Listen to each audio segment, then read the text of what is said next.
Hello, everyone. So did anybody giggle when you heard have it all?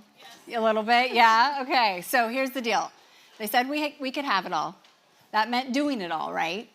So we did, we are, and now we're here to collect on it all and redefine what our all is. So everyone's all is different. But today we're going to talk about doing that, which means radically expanding our time, our health, and our wealth. Because, as we've said, we're tapped at bandwidth, right? So we have two renegades on the panel today, and I'm excited for you to hear about how they are doing just that. We have a code of conduct among renegades. We go deep fast. So that's what you can expect from these two, getting right down into it. Dr. Kenna, let's start with you. Oh, wow. Here we go. Let's do it. Can you tell me about a time when you had a big decision to make and you had to ask yourself, why not now? Absolutely. It was in an airport at Heathrow when I was getting to repatriate back to the States, and I decided to enroll in Renegade. So let me tell you this. I did not expect to reinvent my career when I enrolled in Renegade. I wanted to write a book, but I had gone through something really big, and I realized that women's health was broken, and I needed to fix it. So when I came in, I was at a pivotal point. I was dealing with my own health issues secretly because high-achieving women don't have space or time to get sick, especially experts in holistic health. And I was really pushing the river of healthcare. It was insane. I wasn't getting the answers I needed, and this is when I experienced firsthand that women are significantly underserved in our healthcare system. Even though I was a doctor, I had a voice of authority, I wasn't getting what I needed to do.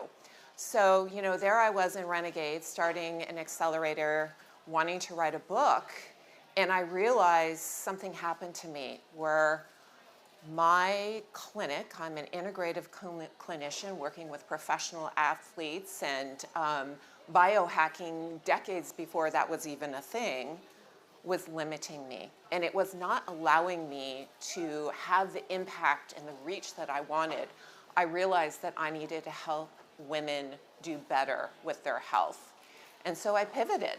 I created a beta within Renegade, which was my ideal client. I wanted to help women leaders, women that were like myself, that were pushing and driving in this enormous stress, trying to do really hard things. And I created a successful program based on my background, which is holistic health, functional medicine. And I started creating a new way for them to engage with their health in more optimal ways. Without marketing, without PR, Health Style by Dr. Kenna was founded. It just took off while I was building it. And we're rooted in science, vitality, and possibilities. I empower high-achieving women to decode their health, biohack their vitality, and transform their health in ways that they never thought was possible. It really was an amazing experience. Sometimes we're talking about M&A as in the same sentence as menopause, right? Or prenups and private equity. Like, that's just where we are in this day and age. But I love that you're a practitioner. Obviously the creds and you have your schooling, but you also have used these functions and solutions to, on yourself first. And that's the same as Dr. Brooke. Dr. Brooke, can you share a little bit of a movie trailer on your journey, your Why Not Now journey? Yeah, I would say that it absolutely could be a movie trailer or many chapters in a book. But it probably all started in 2019. I was at a really big crossroads in my life, and I was a mom of two. I was settling into Austin. I live in Austin, and I was also taking care, basically full-time, of my very, very deeply depressed husband. And, I, for years, have put myself at the bottom of the totem pole, taking care of everyone else rather than myself. And one day during my children's nap, and my husband was also napping, I decided, you know what? I'm not going to lay there and scroll my phone anymore. I'm not going to do mind-numbing chores that I need to get done. Instead, I'm going to go take a walk. And that simple walk for me turned into a promise and a challenge to myself and a daily act to start doing at least something, one thing for myself every single day. And that choice came with a lot of profound change because it was not only beautiful, but it was also heartbreaking. In 2021, my husband actually ended up taking his own life, and I was absolutely shattered.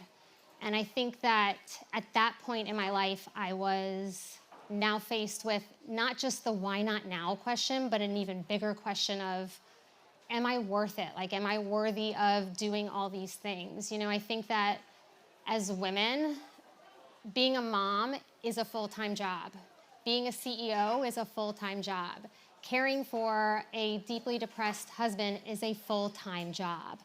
But I had to dig deep within myself and ask, am I worthy of continuing on and continuing to do these things? And so I did, and I said, yes, I am worth it. And I kept going, and I put one foot in front of the other, and I did it in the midst of my second business exploding, and it's been a wild ride, and I've rewritten the playbook of how to treat individuals with mental health struggles, whether it's overwhelm, burnout, or depression and anxiety.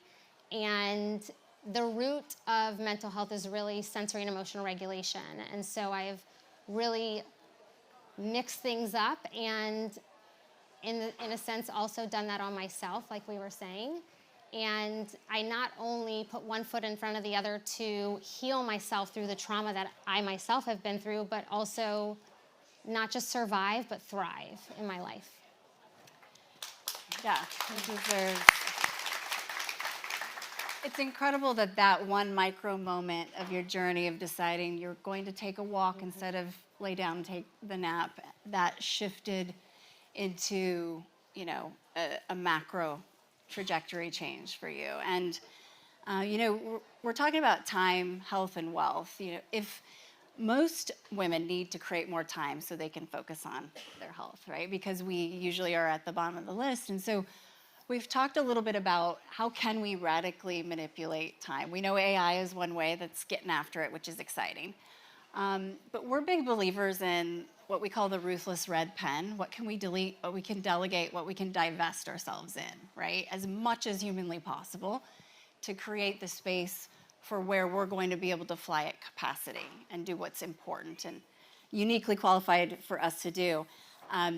It takes really reinvention and mixing things that don't typically work and go together to have those new solutions. And Dr. Kenna, you talk about your background in science and medicine, but also you have this strong intuitive sense that you mix in there that sometimes can sound like we steer away from because it may not sound as legit and rooted in science, but it is an X factor for you, right? Can you talk a little bit about that? Absolutely. Like, that's where my superpower is in that gray area. So I'm a doctor. You know, I like hard data. I like to create a blueprint, as, you know, Brooke has said. But where my magic happens is in the gray area. And health is not linear.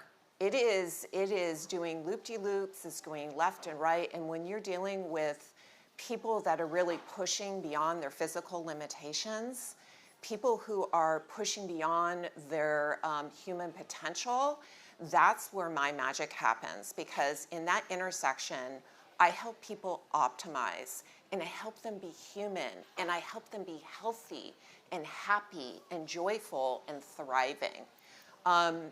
You know, we had a renegade, Steph Hauser. She's the founder of a nonprofit organization that helps NICU babies, and her son was in NICU for 147 days. In fact, he was 20 feet away from Art. If you were here earlier and heard my NICU story, Steph was 20 feet away from where my son was. We became NICU BFFs. Anyway, she's got quite the journey. Yeah, so, you know, Steph and I are from the same place. We even graduated from the same small little liberal arts college. But she decided she's going to run 147 miles in representation of the 147 days her baby was in NICU. Straight. And 147 straight. Straight. Yeah. Okay, this is an ultra marathon. Now, I specialize in sports medicine. I'm in this group with her. I'm listening to her because we're all high achieving women. And I'm like, hey, Steph, are you going to have anybody there with you? Like, let me be there with you. It was such an experience because this is what I do with like CEOs and founders of companies that are trying to do these really, really hard things. Holistically, I'm managing, helping them achieve things whole and vertical. Not 147 miles, it was hard. Like, it's hard. But everybody on this panel, we've run our 147 miles. And I'm here to help people optimize and stay healthy and whole and reinvent what taking care of themselves looks like. Yeah. And it's like we need to train as if we're athletes, where I went to Dr. Kenna and was on the road like 22 days one month and different cities, and I just had this video actually of all the supplements and things. I'm like, I don't know which of this stuff is working, which isn't. It's like marketing. Half of it's working and half of it isn't, but you're not sure which half. And she just has a way to synthesize and those go-tos based on your personal, data. Dr. Brooke, so when you look at the different components of your life that you've pulled together into where your purpose and your passion and your skill collide, that intersection, you might zoom out and be like, that's random, right? But you've created that bliss, that collision where it collides, and also earning potential and impact. You might follow Dr. Brooke on Instagram. She has nearly 1 million followers, and she's dancing often. Can you talk about... Often on my counter, or on her counter table, usually. or, somewhere random. And you wouldn't typically think of her story and her background. Can you talk about how you've pulled all these different elements together, and in a way, you're double dipping with time? Yeah. I think that I've always, first of all, loved dancing, and I have always loved performing and being on a stage. And I told my parents I didn't want to go to college. I told my parents I wanted to go to LA and dance, and they were like, best of luck, like have fun, have at it. And I was like, ooh, okay, guess I'll go to college. So I went to college, and, I had my first business, and it was a brick and mortar, and I just knew that I wanted something different the next time, and I just felt like I could do this in the comfort of my own home, but also I knew how hard it was to be able to, it's not if you build it, they will come. Like, it's still like, I gotta go over there and tell them that it's there, right? So for me, social media has been a way for me to do what I love, which is perform and dance and smile and have fun, but also share my story and let everyone know that I'm human and I'm not perfect and that I practice what I preach. And there's so much stuff on the internet. There's so much stuff out there. There's so many things that people are selling you day after day after day. And I hope that I'm a sliver in that world of someone you can trust in terms of, we help individuals understand how to regulate their nervous system rather than just, the language of your brain people think is just your words, right? That's more the psychological driven mindset that we all have believed for many, many years. But it is really about your nervous system, how your brain functions neurologically, sensory, emotionally, to be able to find that blueprint and to be able to figure out what necessarily works for you, rather than just, I'm sure someone has told you in your lifetime, like, how about you go box breathe? Or like, how about you go journal? Or how about meditating? And it's like, excuse my French, but like, when the F do you have time for that? Like, like I don't, and I can still regulate myself.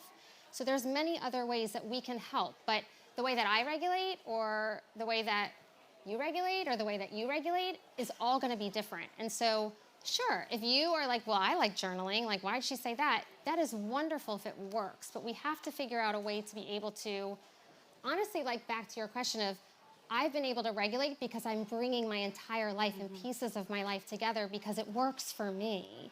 So we have to be able to figure out what works for you so that you can release the burnout, get rid of the overwhelm, and finally live the life that you're working so hard to build. You're working so hard to create. Like, why not actually enjoy it if you're working so hard to have it.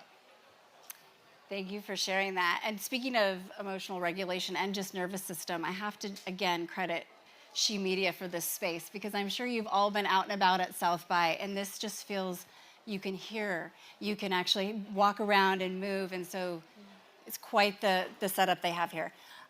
Okay, so we've noticed a trend. So we have over 1,000 women in Renegade in 15 different countries, and we're just a mosaic of misfits, right? An orthopedic surgeon who's a colonel in the Army, and then doctors and women in VC, private equity, and we invest together. And what we noticed is oftentimes when we say, you know, what's your personal why not now idea? What's that thing you've been thinking about doing personally?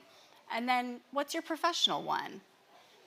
Usually, and by the way, we live in a work-life integration era, right? It's work-life integration versus separation. But what we noticed is oftentimes people will say their personal one is what they really want to be doing for their career, right? And it's professional. But we tend to compartmentalize these different worlds, and maybe we're working in corporate, but what I really want to be doing it, right? And so I think that it's worth it to give that attention to what it is you really want to be doing, and bringing those skills and that purpose and that reason why and the passion together. And it may seem like that's not possible, right? There's not a job description that's not been done before, but seeing is believing. And it starts with that curiosity of that first step. And so we call it pro-personal goals. And why not get after it and start taking that? We're in this trampoline moment for women right now with the wealth transfer. $30 trillion over the next 5 years will be into the hands of women. And it really is an opportunity to create your own playbook. So let's talk about time a little bit. We were just discussing, you know, what can go? And we were laughing backstage because I started coloring my own hair because I knew how much time it was taking to drive there, get it done, drive home. And so when you allocate a dollar figure to every hour and you multiply that plus the investment, same with nails, then maybe add a 10% annual return on it over the course of 5 years compounding. And we're talking about like our kids' college funds, right? It sounds silly, but when it comes to time, how do you look at ways to stretch and manipulate time and potentially turn it into more wealth personally, each of you? You want to go first? You go first. Okay. I think that honestly, anyone could sit up here and be like, say no, like go, like say no to one thing today. You know, like we've all heard that before, but I actually feel that, yes, that does work. So take that, put that in your head and then go do that. But also I tell Amy Jo this all the time, it's used, and on my clients, it's using the word selfish. Like, I am going to be selfish today. And if you are saying that in your head, what you're probably going to end up doing is giving yourself a sliver, like a tiny little sliver of a something. So using those types of words can help you push yourself to be able to go do the thing that you want to do to get back that time. Be selfish by taking care of yourself, giving yourself the time and energy to do the thing, maybe saying no to the thing, but also focusing in on your internal rather than your external. That is going to take you miles and miles. Like, externally, ignore the noise. Externally, ignore what people are telling you to do. Externally, like, block it all out. But internally, how do you feel? Internally, what do you need? Internally, how are you going to support yourself today? And that's what will really, truly matter to get that time back. Absolutely. And reverse aging is a way to create more time, literally, right? Dr. Kenna, we talk a lot about that. We've had these discussions and potential competition of who can reverse their biological age the most, right? Can you talk a little bit about the expansion of time through health? Absolutely. So health is a choice. And a lot of people do not give themselves the power to make that choice to nurture their health. And, with time, it's just, we don't have time not to be focusing on our health. So as Brooke was talking about emotional regulation and really doing inner check and her inner self is like, one of the things that I do with my clients is really teaching them how to hear that inner voice, how to detect those signals when they are pushing beyond their adrenal abilities, how to identify things that they've normalized that's really not normalized, and then carving out that space, making it a priority to prioritize that they need to optimize their health. It's really imperative that we make that space for ourselves, because I personally have driven myself over the edge, and so many high achieving women do this every single day, and we think it's normal, and it's not. And the reality is, we will work better if we are rested. We will be more impactful if we are healthy. We will be more expansive if we are joyful. And we need to prioritize that in our timeline. Yeah, it's a lesson that keeps coming back, keeps giving, right? You never really conquer that one. I'm thinking about, in the NICU, radically overnight, my output, or just time working, decreased by 80%, right? You're clear on what's important, and that's to be next to that 2-pounder. But that year, the business doubled. And why? Yeah, we could say 80-20 rule, right? We all know the 80-20 rule. But when you 80-20 the 20, it gets real serious and potent. And it takes fierce bravery to start letting go of some of those things. Like, even in my case, there are line items on the P&L that didn't make sense anymore. They're revenue generating, but not to the extent that this one could be. And saying no to that is not, something that feels natural, but that was time and energy that's being sucked into that area. So when we start deleting, delegating, divesting with that red pen, when do you know you've done it enough? Like, when you've gone far enough, when you need to start adding back, right? There's so much more that we can usually cut. And I have another commitment, and the commitment is me. But easier said than done, obviously. So you both have a why not now idea that is future facing. Would you be willing to share what that is?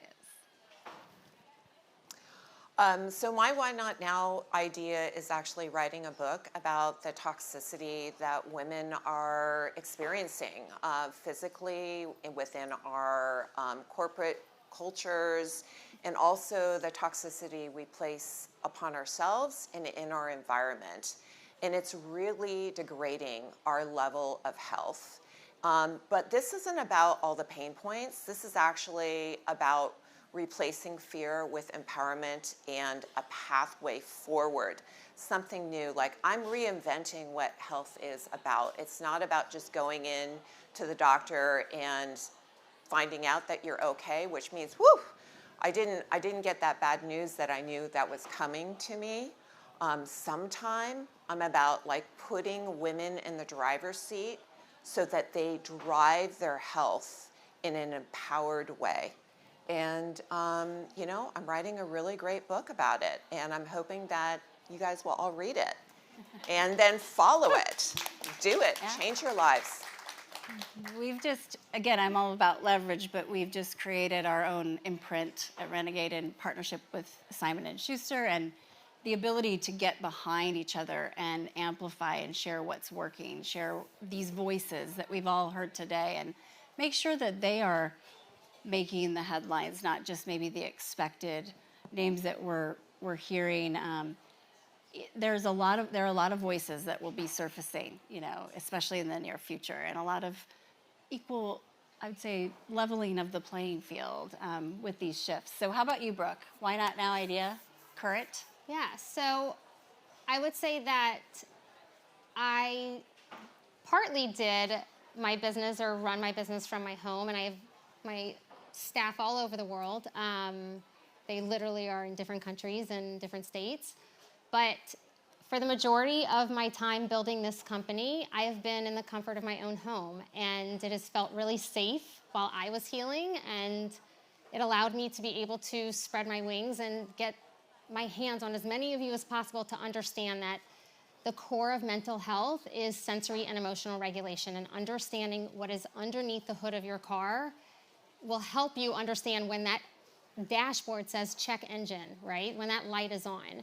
And so I've done the internet for a while, and my why not now is getting out to do more things like this, to be able to see people and to talk to people and actually see your faces, because I don't get to see the million followers or whatever it is, or the likes, you know, I don't get to be around you. And so being able to spread the word and help everyone understand and shift the narrative of it's not just psychology that is our standard of care for mental health, it should be neurology. And because of neuroplasticity, your brain absolutely can change and shift and grow and all of these incredible things. And it's not just powerful knowledge, but it's life-changing knowledge. And so that's taking it out on the road. I love it. I love that real time. And that energy is different too. If you're a content creator, you're usually behind a camera and there aren't a lot of people, but that feedback loop is everything. So I'm excited for you. I think that's one trend we'll see, especially with AI surfacing more and more. I get to travel around a lot and meet so many people, and I've never seen the level of exhaustion in people's eyes that I do now, right? But it's interesting because they're equally like bored and burnt out at the same time. But as we have AI continue to help us with our bandwidth so we can spend more time doing what we're uniquely qualified to do, we're going to see more craving for in-person connection, right? The premium of the real time. I think we'll see this with sports too. Sports on demand is not really it's not really a thing, right? Everything around that. So thinking about how our companies, how our future, what can we be doing to create experiences like this, whether it's one-to-one or one-to-many, many-to-many. I think we're going to see that shift a lot with a few of these macro trends. And I'd love to just hand it to you both. Any closing thoughts as we're wrapping up here and how people can follow along? Absolutely. I just want women to know that there is a new way to care for your health. And it's more holistic. It's not just focusing on your physical health. We have Brooke here who's speaking my language. We love each other. It's also your emotional health and your inner well-being, just like Amy Jo had mentioned. Like, there's kind of this burnout and this dullness, and we need to look at our health more systematically and more eclectically. And to find me, Health Style by Dr. Kenna, that's my place. Awesome. So follow along. I think I'll leave you with something I often tell all of my clients, which is your body and your brain crave structure, stability, and control. And so when you don't have that, you're going to push back and be like, I don't want to do that. But when you're heightened or you're dysregulated or you're living in a burnout state or fight or flight state, your smoke detector, as I like to call, in reference to your nervous system, it's going to be highly, highly sensitive. So you're going to push back even more. You're going to snap at your kids, and you're going to scream at them, or you're going to fight with your partner, or you're going to zone out on your phone, right? And so if you want to go do something like have a why not now, if you are thinking about that and you're trying to change your life or going after the thing, it is going to be scary. It is going to be uncomfortable. So know that when it is uncomfortable, that means that you're actually making change. That means that you're actually doing something different from the norm, which is a good thing. So I want to leave you with that. The way that you can find me is Brooke Weinstein, which is half of my last name, but you can just look for the curls and I'm sure you'll find me. But I'm on YouTube. I have a podcast. We talk about more things than just parenting, but Thrive Like a Parent is the podcast, and yeah, all the different channels. Amazing, amazing. Watch the dancing. And I'm Amy Jo Martin, and I guess one thing that we just think about is, we vote with our time. We vote with our dollars, but neither one of them matter if we don't have our health. We don't get a vote, right, if we don't have our health. So thinking about, if not now, then when? And if not you, then who? Why not now? What a better place than, here to make some decisions and maybe take that very next step in whatever it is that you've been thinking about doing, personally or professionally, because we have no idea what tomorrow brings. And if we're not acting right now, we're leaving money on the table as well, and time. So thank you so much for being here with us today. And thank you both.